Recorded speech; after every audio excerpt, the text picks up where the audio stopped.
in the corner. He's got it. Feed stands. Powell with the right hand. Mitchell shakes to the basket and thunders it home. Oh! Mobley throws it down. And Allen blocked the shot at the rim. Welcome to the Chase Down Podcast, part of the Cavs media family. I'm your host, Justin Rowan. The Chase Down is presented by Fubo, the official streaming partner of the Cavs. Watch over 350 channels of live sports and TV, including FanDuel Sports Network, without cable. There's no cost and no commitment. Try for free at FuboTV.com/Cavs. Cleveland Cavaliers had a painful loss against the Chicago Bulls, where the defense was just not able to stay in front of them. They had their typical comeback at the end of the third quarter, but then they weren't able to sustain and lost control of the rope. Joining me today to discuss it is my co-host, Carter Rodriguez. Carter, how you doing? Oh, man, this is not fun at all. It's just been a rough year. It does feel like I feel a little validated for being concerned early on in the year. Understandable. I thought it would, I thought it would be turning by now. I think the Cavs probably thought it'd be turning by now. They just haven't been able to muster the requisite effort levels. Up For and 48 down minutes. up and down their roster for 48 minutes, and you feel like you've heard us say that before. It's because we have. It's kind of been what this season is, but I do think against the Bulls, I think I've gone through little waves of like, all right, I'm feeling pretty good, and then man, I'm really bummed out. And did you feel all right about the first half? Because I actually felt I felt pretty good about the first half. Like there were things that I thought they could clean up, but I was sitting there being like, hey, the starting lineup was pretty good. That Lonzo stretch was really, really tough for them. But outside of that, there's some encouraging signs here.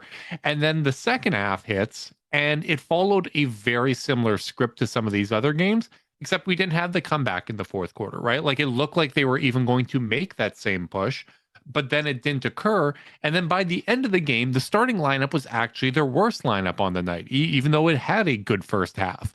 They were outscored by 8 points. And once again, that's one of those things where your stats for an entire game never will represent how this team is playing, because they are either playing much better or much worse than those averages. Yeah, I felt that way. I felt, I think I'm going into this podcast today pretty disappointed. And, I think going into the game, I was like, whatever. They're really playing not well right now. I'm not expecting a lot, but then they make the starting lineup change and they come out of the gates really well. And I thought even in the first half, the offense fell off a cliff after that initial 28-point burst when they went up 28-16 and the Bulls went zone and they were turning the ball over left and right. But I'm like, well, they're at least playing hard. There's at least a good focus or attention to like, hey, even if we mess up, we're going to try to clean up our mistakes and we're going to try to make the Bulls earn it on the other end. And again, I don't think they played well at all in the second quarter, but like there was at least a cohesion of effort, if not of execution. And then the third quarter happened and neither, and like I literally, is some folks in our Discord were a little bummed after the first half after they gave up the lead. I'm like, yeah, I'm fine with it. They're missing guys. Chicago's healthy at home, and they just played kind of sloppy, didn't make shots. But like the third quarter was tough, man. It's a pretty systematic failure, I would say, like collectively across the team. Like I could point to 2 to 3 breakdowns per layup given up on average, like a lot of never the one culprit on any of those plays, right? Yeah, and like that's kind of where I'm at right now, because like while the team's going through this rough time, there's a lot of people who and this happens every time there's a rough time, even much less rough times than this, which is like they need to move on from this player or that coach. Like, and that's a common refrain you're going to hear from any fan base. We always chastise folks for going back to their priors, but it's like right now, like whatever is plaguing this team, to me, very much not in the locker room, very much not a clued in insider at all. So this is just my eyes on the screen, you know. But whatever's plaguing them seems to be plaguing them 1 to 15 on the roster right now, because, like, I mean, the Bulls were getting layups not by cutting sharply and decisively the second a defender's head was turned. They were getting layups by running. Yeah.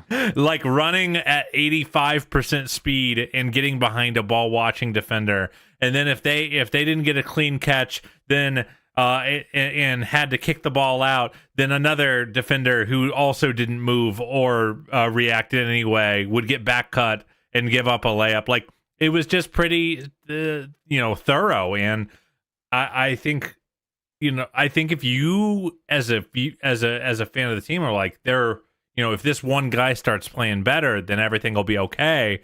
I just don't think that's true. And I think personally, dude, I think that's a more optimistic read, because, like, all these guys know how to play hard. All of them know how to run. All of them know how to. This was a 64 win core last year, and I know there are a few new names here and there, but like the DNA of this team is better than that. And, like, not needing to make some random 1-for-1 trade to fix this, I think is actually a good thing. It means the ball is in the court of the guys on the floor, which is what Donovan is telling us, what Darius is telling us. They just need to go start showing it. Yeah, I completely agree. First of all, I'm very happy you got that all off your chest. I hope that felt good. But secondly, like, I completely agree. Like, it is kind of top to bottom. And basically, like, when I look at this past stretch, what I've seen is, people will say, okay, it looks like a team that's quit. It doesn't look like that to me, because they're starting off the games on the right foot. Then you kind of have this lull in the third quarter, and then, they care enough to come back and try to win the game. Some they win, some they don't. But, there is still that effort there.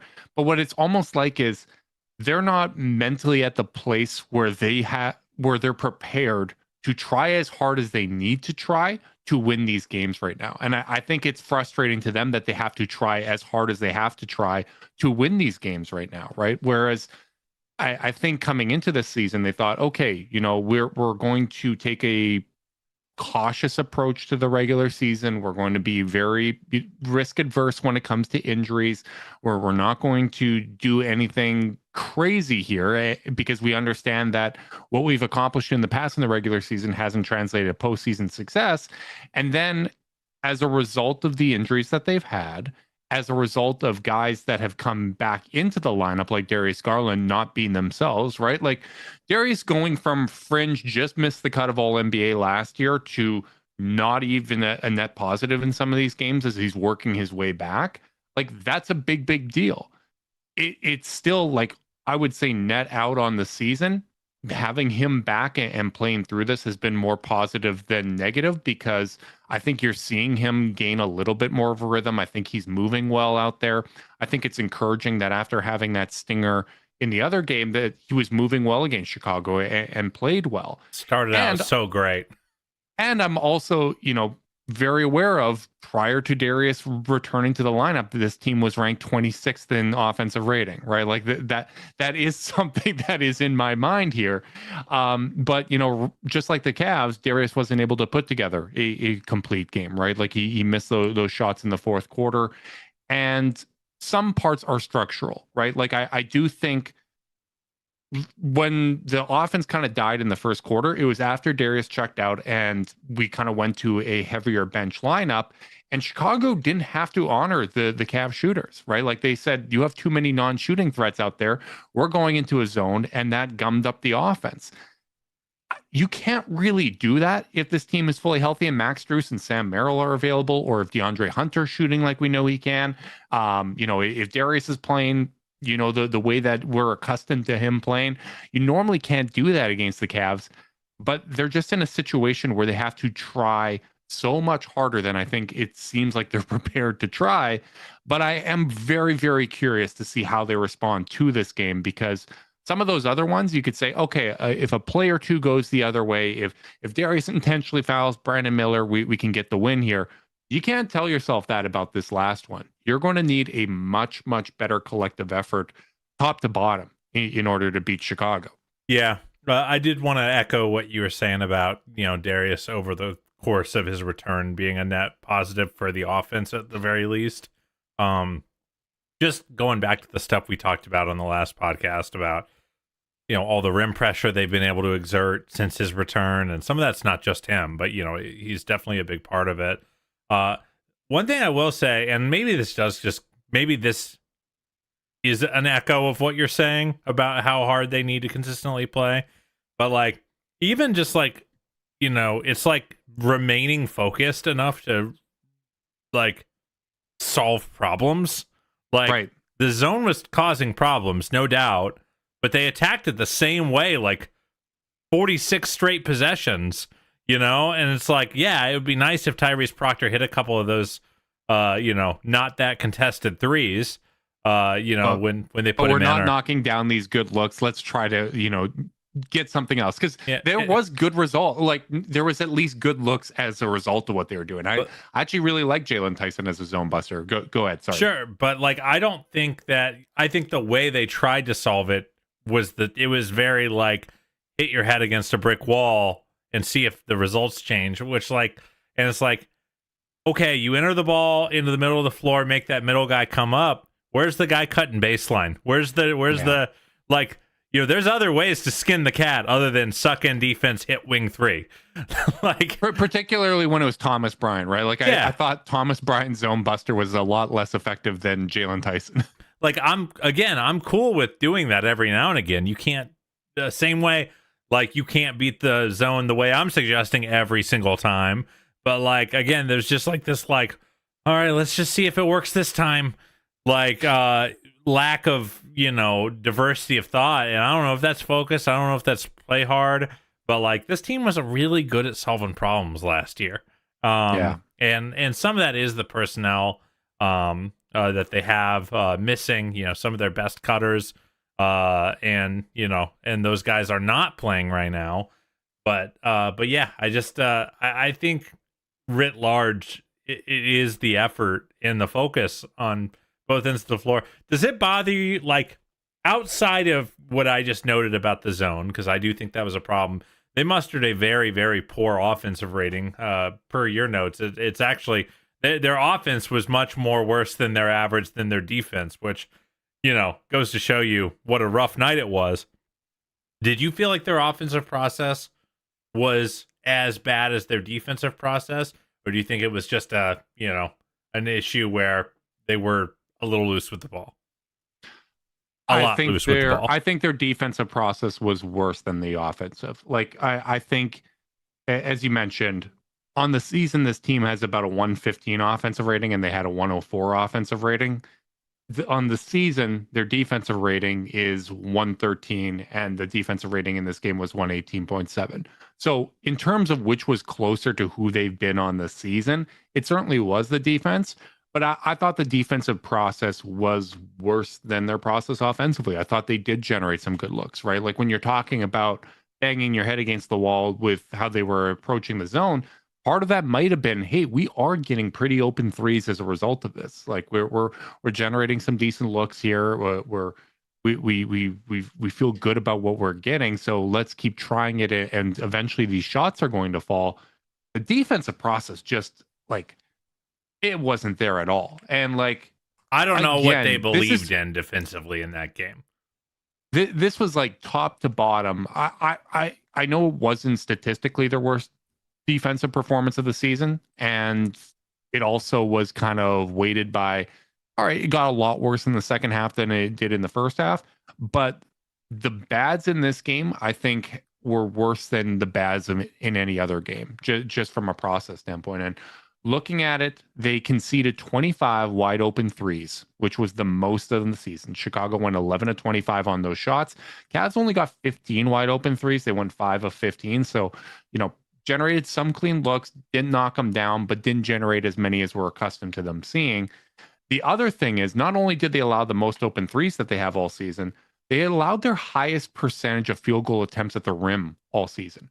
52% of Chicago's shots came at the rim, and they shot 81% on those shots. So you're allowing over half of your shots at the rim, Chicago shooting 81%, and you're allowing the most open threes that you have all season.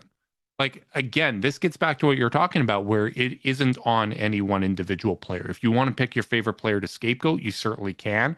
But this was a flat out breakdown, right? And obviously, a lot of that came in transition as well. Chicago is getting transition opportunities off of turnovers, which the Cavs had too many of those. They were just one shy of their season high when it came to turnovers. They were getting those. They were getting buckets off of, made baskets, which just can't happen. Just running straight. Yeah. And so much of it, like when I go back and I look at it, I didn't watch this full game because I had a very, very busy day today. But, going back and to be watching clear, you some didn't of those, rewatch the full game. Rewatching. Thank you. Good clarification. I gotta respect. I gotta defend your good name in the Cavs streets. Well, and also our rules, right? Like you're the one that doesn't watch. No, I don't watch, and you watched 4 times. But like if you go back and you watch some of those possessions, some of it comes down to spacing. Like honestly, their offensive spacing was so poor and so heavy towards the baseline that they weren't in position to get back defensively. Like even if you had a team of LeBron Jameses trying as hard as they can, you're getting a potential chase down block. You're not having any situations where the ball's actually getting stopped and you're turning it into a half-court possession. They're pace for pace with the Bulls, and the Bulls are running harder. Like you're losing in transition at like 4 different stages of transition right in that game. And you're right. Like, and again, this is focus stuff. Like this, like floor balance when a shot goes up is focus stuff. Like, this is not pick up at the YMCA where, like there are rules for these teams, like if you're here, you go back. If you're here, you crash. Like, and we also know that that's something that the coaching staff does emphasize, but, taping down on the floor, here's where you need to be offensively. This is the spacing that we want to have.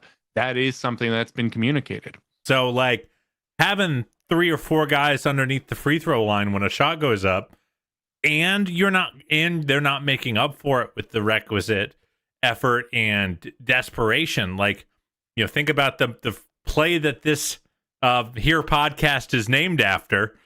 Mm-hmm. That was a horrible floor balance play, but you had one of the great freak athletes of his time going as fast as he freaking could to try to disrupt an elite transition team. And like, but you're missing a key part of that. You're missing a key part of that. That isn't even possible unless J.R. Smith gets back and disrupts the timing in terms of when Andre Iguodala is getting up there, right? Like you need to get guys back just to throw them off balance to have the chance to have a play like that. Yeah. So like, I'm not seeing those kinds of plays from this team, that kind of helping each other out. There were plays in transition where, again, you got 2 Cavs running evenly with 2 Bulls, and the Cavs players aren't communicating who's picking up who. They both go to the same guy, and the Bulls just waltz for a layup. I mean, you look at former Cavalier Isaac Okoro getting 6 layups in this game, just 6 mostly uncontested layups, and like that is not a game you saw him have a lot with the Cavs. Most teams wouldn't have allowed that, and like that's kind of what that game was, unfortunately for this team, where they are just not it's hard to focus on anything big picture when the basics aren't being handled. I completely agree. And again, it's top to bottom. Everyone needed to be better. The defense is a collective thing. I think that's one of those reasons that when I see catch-all stats, it's really, really hard for me to kind of weigh them the same. One, because I think offense is just more important than defense in the NBA. And 2, we just don't know what the responsibilities are on the defense, and defense. So it's just frequently more a collective effort. and I didn't think anybody was good. Donovan is listed as questionable for the next game, feeling under the weather. I thought that showed up against Chicago. Like anytime that he wasn't kind of on a scoring possession, I thought it looked like he kind of was low energy, that he was battling illness. That was certainly understandable, because I honestly, I think that was probably his worst defensive game of the season, and it's been a poor defensive year for him. But just allowing way too many easy cuts to the basket, right? Like whether it's in transition, whether it was in the half court, they're usually better than this, right? Like if I look at it on the season in terms of how many, their rim field goal percentage allowed, they're the sixth best team at protecting the rim. When we were highlighting stats at prior to Thanksgiving, one of the things we noted was they were actually keeping teams out of transition at a better rate than they had the year prior. Although even at that time we said, even though the stats over the course of the season are pointing to that being better, the bottom has fallen out in some games in ways that we hadn't seen the year prior, right? Like when it's really bad, it's really bad. And it really seems that when teams test them in transition, there hasn't been that resistance. And at this point, the book is out, right? So like teams know that this is one way that you can attack the Cavs. This is one way that you can get easy baskets against the Cavs. And when a team is struggling to find itself on the offensive end, giving up these easy opportunities to the opposing offense is just putting yourself in way too big of a hole.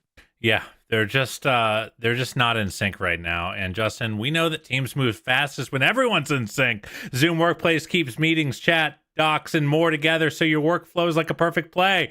Keep work moving and zoom ahead with Zoom Workplace. Yeah, I took the ad read.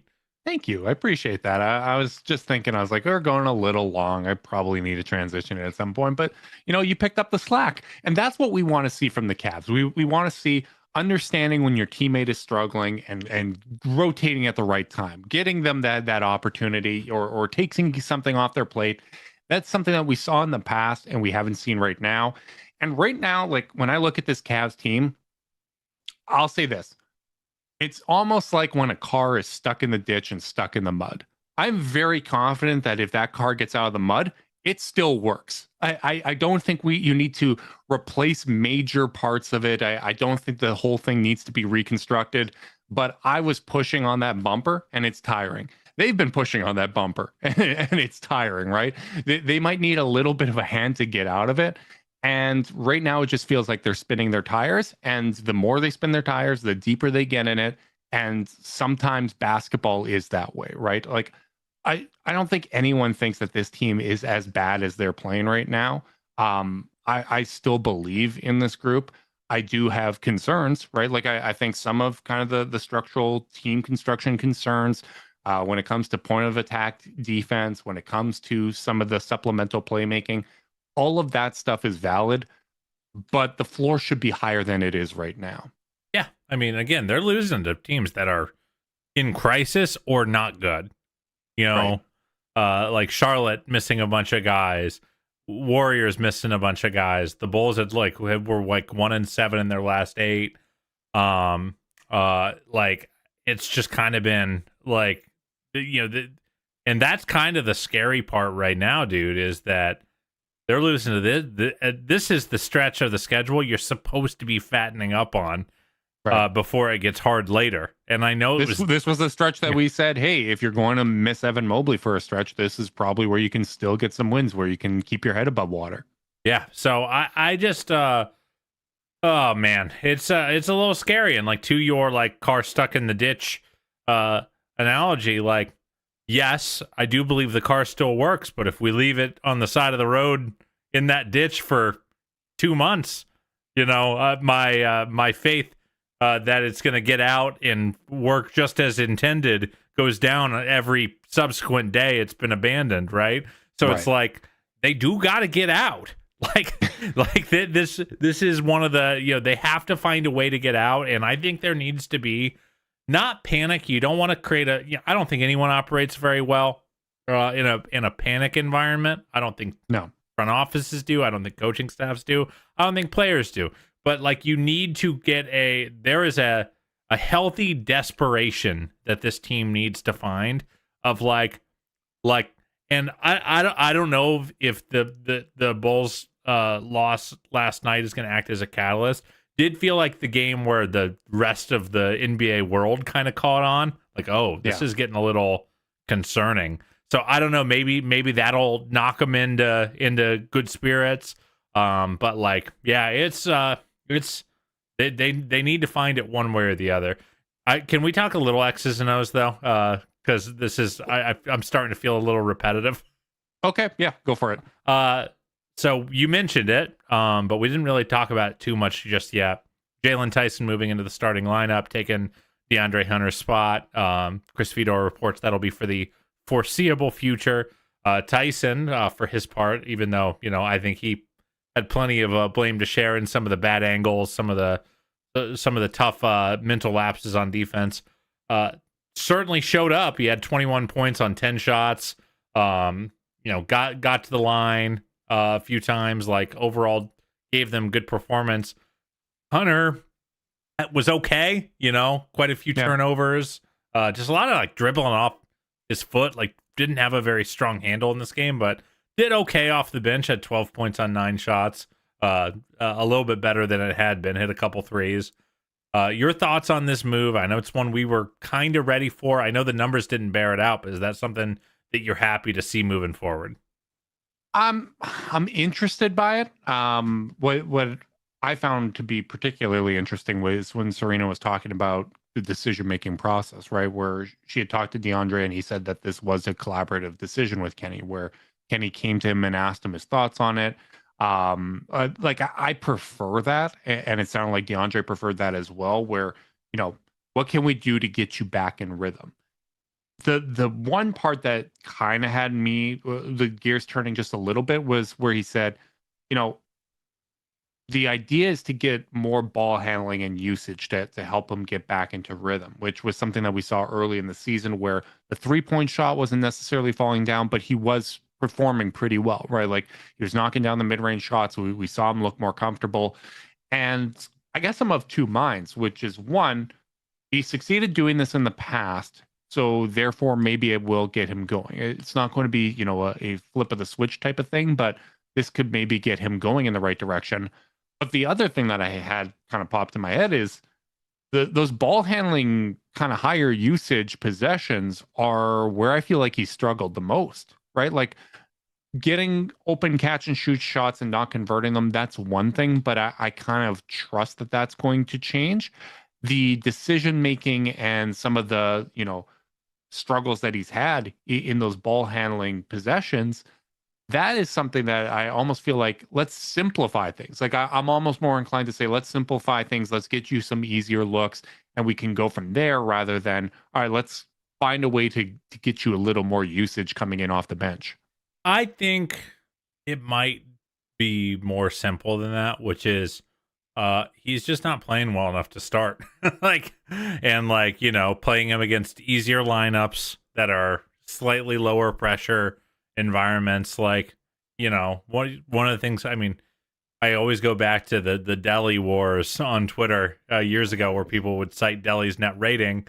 We're like, yeah, well, he's playing against second units paired with LeBron James. The net rating is going to be better than Kyrie's, who has to play a bunch of minutes without LeBron James against, and all of his minutes with LeBron are against the other team's best lineups. And I just think Chris Fedor kind of used the analogy of just moving a struggling hitter down the batting order for some lower intensity at bats. And that's what it is to me. I don't actually think, because the reality of the situation is, Kenny doesn't play, this ain't the New York Knicks. Kenny doesn't play these guys all 42 minutes a game or something like that. Most of DeAndre's minutes are going to come in these kind of blended lineups anyway. Yeah. So it's what? I'm losing 6 minutes a game with Darius and Donovan on the floor at the same time with him. So I think just Tyson's earned the starting spot. And I agree. From a merit perspective, right? That's why we were talking about it. And that's not normally something that we talk about, right? I'm usually kind of wait and see if a lineup's working. I'm not advocating to make changes for the sake of changing, but it did seem like Jalen was outplaying him, right? And I think you were correct to point out that Jalen had some defensive breakdowns, but the biggest difference between Jalen and the rest of the team when it comes to his lapses, which I think primarily come off ball, and when you talk about some of those transition opportunities they give up, Jalen Tyson is certainly one of the culprits there. The biggest difference is between Jalen Tyson and the rest of the roster. Jalen Tyson's the only one playing defense better than he has the rest of his career. Yeah. Everybody else has taken a step down from what we've seen they can do. So you hold them to a little bit higher of a standard, whereas Jalen Tyson has improved from last season where he was really, really struggling on the defensive end. And yeah, he does give up opportunities, but it's at least the arrow's pointing in the right direction, right? And that he's going to buy extra possessions. He's going to hit the glass. He's going to do all these other things. So I'm more inclined to live with that. I think it would be a lot easier to play him if you did have Evan Mobley and Jared Allen, and Darius was playing defense like he did last season, and Donovan was playing defense like he did last season. But it's much, much more understandable. And he's also just producing more, right? Like it isn't even about fit, right? Like when we would have those discussions last year when Max Strus was out and they were winning games with Dean Wade starting, but those lineups weren't really good. But there was an argument about how it balances the rotation and all those sorts of things. Like that was a fit argument. Jalen Tyson's just producing. Yeah, he's just playing better. So I think it's a good call. I think DeAndre kind of just needs a little reset with the limelight a little less on him. It felt better to me in his minutes on the floor. It didn't feel like, oh man, if he needs to hit this one every time he got a shot up. So I don't know. Maybe the Jedi mind trick worked on me as well. I don't think DeAndre's defense was very good in this game, unfortunately. Another bunch of lapses. So I don't think anyone had a good defensive game. Like nobody. I thought Jared had a very, very low impact game on the defensive end. It looked like he was lost, which stunk because he was very good on offense. Yeah, he really was. Like those early possessions with DG in particular, like those were a lot of fun. But I think we have seen that before, where when the point of attack and the perimeter defense is really in scramble mode, he can be prone to helping too far off of his man and getting out of position to protect the rim, to secure the rebound. So we definitely need him to be better on the defensive end. And would you consider, like, even if it's in the short term, would you consider some schematic changes when it comes to the defense? Like, would you consider, okay, we're maybe going to play a little bit more drop with Jared, like let's keep him in position on the offensive end, maybe not send as many guys to crash on the offensive glass. Because the Cavs, I don't know if this is still true. I saw it tweeted out like a week or so ago. They were sending guys on the offensive glass at a higher crash rate than just about any team in the league.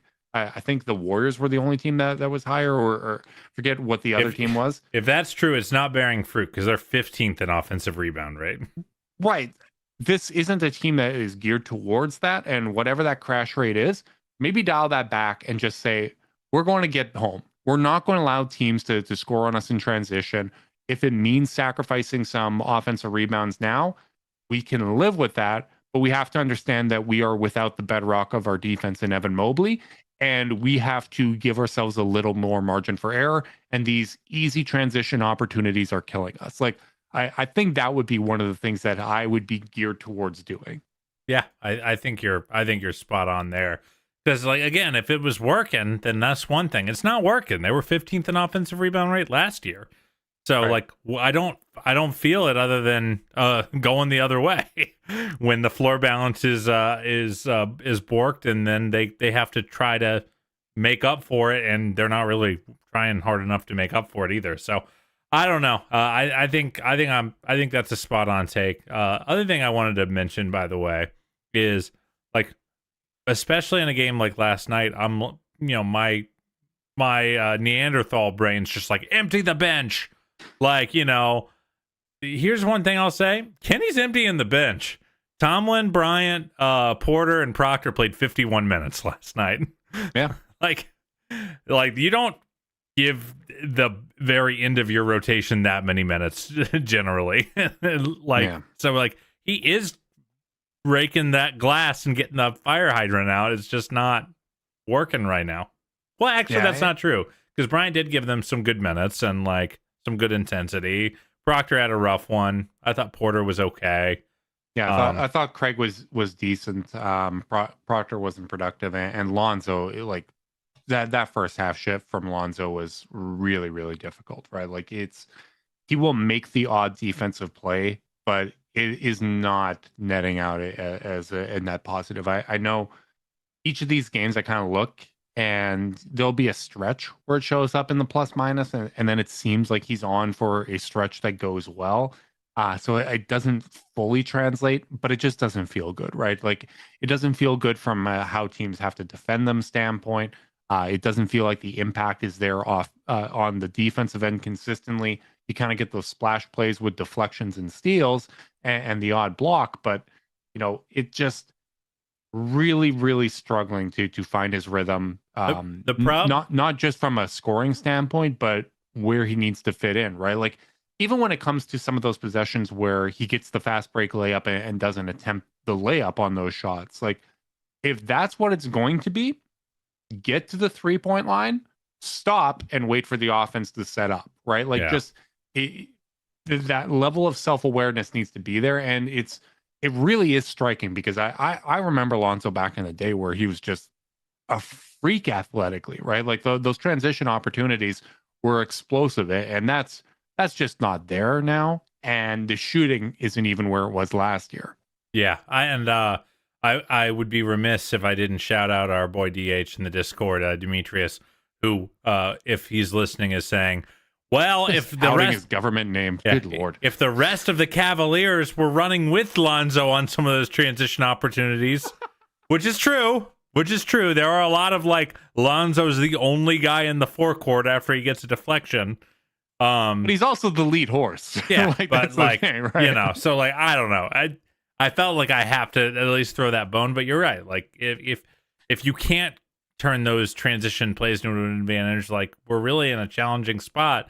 But what I will say is like no one's just taking those minutes either. Like Craig's had a few good games, but he's had just as many that are very, very quiet. Like you can say, hey, DeAndre, you're slumping hard. We're gonna look at someone else in the starting lineup. If you have Jalen Tyson playing well, yeah, it's a lot harder to do that right now at the backup point guard position, because Proctor has been in. Proctor's probably darn near 30% from three after a promising start. Craig has been up and down at points, though. It would be one thing if you had Max and Sam, right? Yeah. Like that. Yeah. Then you have other guard options. You have another wing option there, right? And it doesn't sound like we're getting either anytime soon. Brian Windhorst was saying that the sentiment that he's getting is that Max won't be coming back in December, so we're probably looking at a January return at the earliest. And Sam's not taking contact yet in practice, so we are going to be waiting. And like that's one of those things that you can point to who is available for the Cavs. I'm not interested in making excuses about the effort and stuff, but it does really limit Kenny's ability to like do the accountability game and the rotation game. Yeah, and it also just, going back to the car analogy, it just kind of adds a little bit of weight in the trunk where it's just a little bit harder to get out of the mud. When you got all your camping supplies back there and it's really weighing it down, like it's making things more difficult. Yeah. What a you world. Like that, didn't you? I did. Well, I thought you were going for a darker analogy, to be honest. But no. I don't even know what you're implying there. Oh, we'll talk about it after the podcast. Okay. But yeah, it's again, like it kind of. I hate to beat a dead horse here, but like the common refrain is and will continue to be, there's reasons why it's not going great. It just shouldn't be this bad. Yeah, and it is funny to reflect where if you told us at the start of the season that by mid-December, Jalen Tyson would have played so well that he not only would he have turn Carter's heart 3 sizes larger towards him. I liked Jalen Tyson last year. No. You hated him.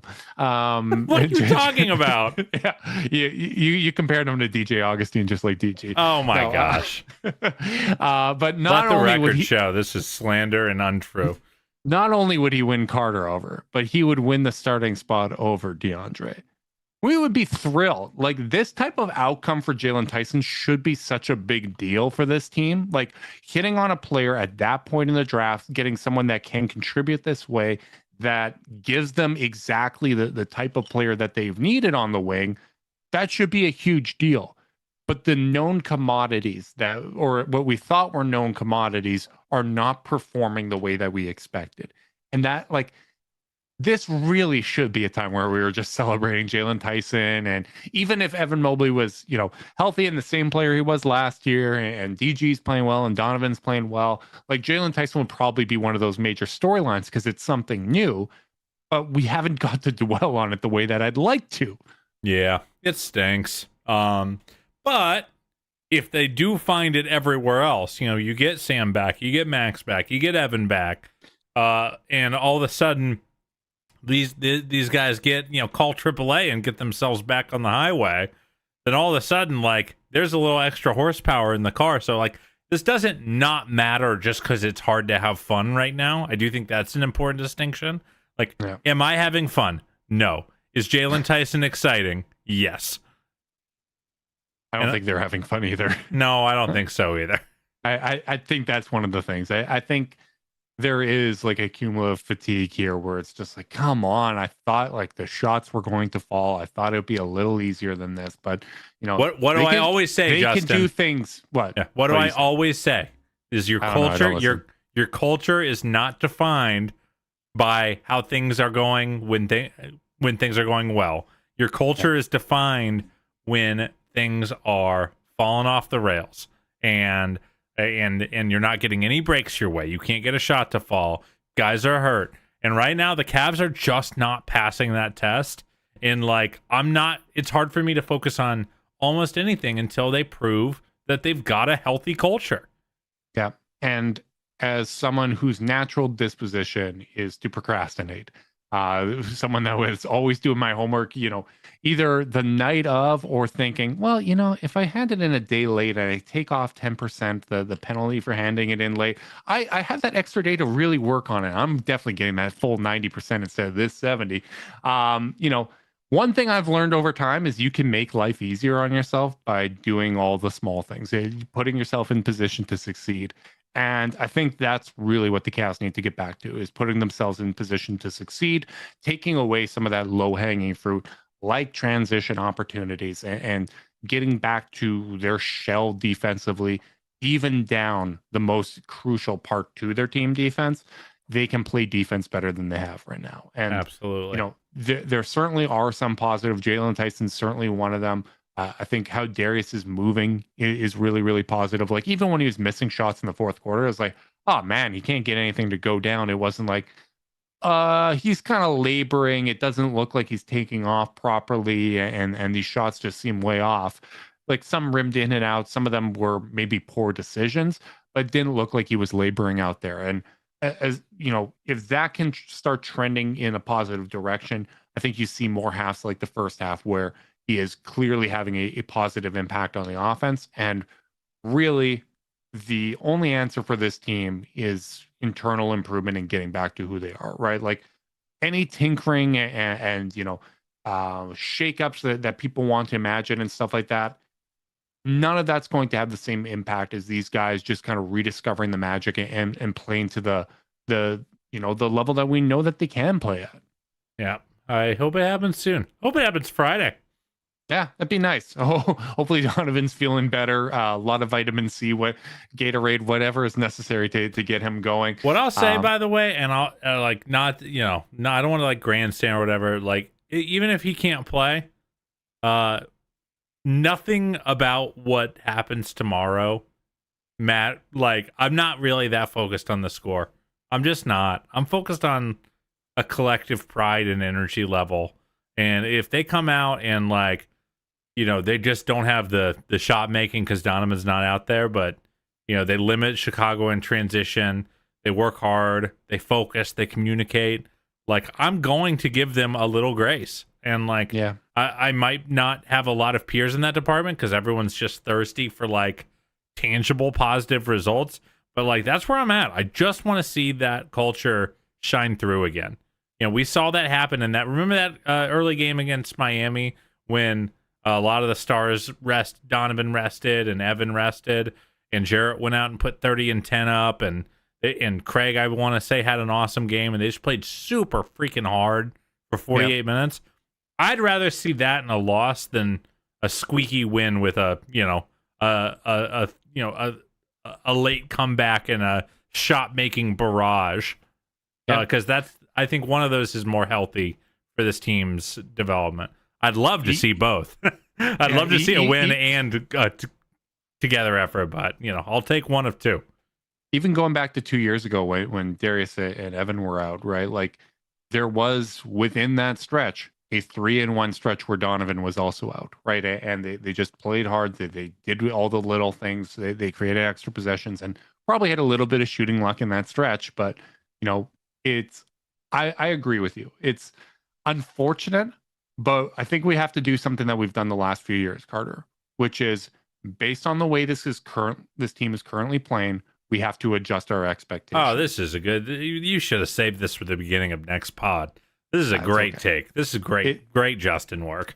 We normally do it in the opposite direction, and maybe this is just for the short term, but we have to adjust our expectations based on what we've seen, right? And for me, 48 minutes of effort, even if it came in a loss, would be a step in the right direction, particularly if it comes on the defensive end. And you don't hit shots, whatever the case may be, like that might happen. I'm with you, though. I completely agree. I just want to see the process get into the right spot. And if the process gets back to the right spot, eventually the results are going to come. That's the way I feel too, brother. We will be going live Monday after the Hornets game. That will be our next podcast. Hopefully the Cavs are coming off with 2 wins at that point. Big thanks to everyone tuning in live. Make sure you guys like and subscribe. Click that notification bell so you know when we're going live. If you're listening via podcast and you want to support us, leave us a rating, a review, subscribe, unsubscribe, resubscribe, and help cook those books. If you want to be part of Chasedown's exclusive Discord chat, send a screenshot of the video to chasedownpod@gmail.com. However you choose to support us, we really do appreciate it. Make sure you guys are staying safe out there. Until next time, go Cavs.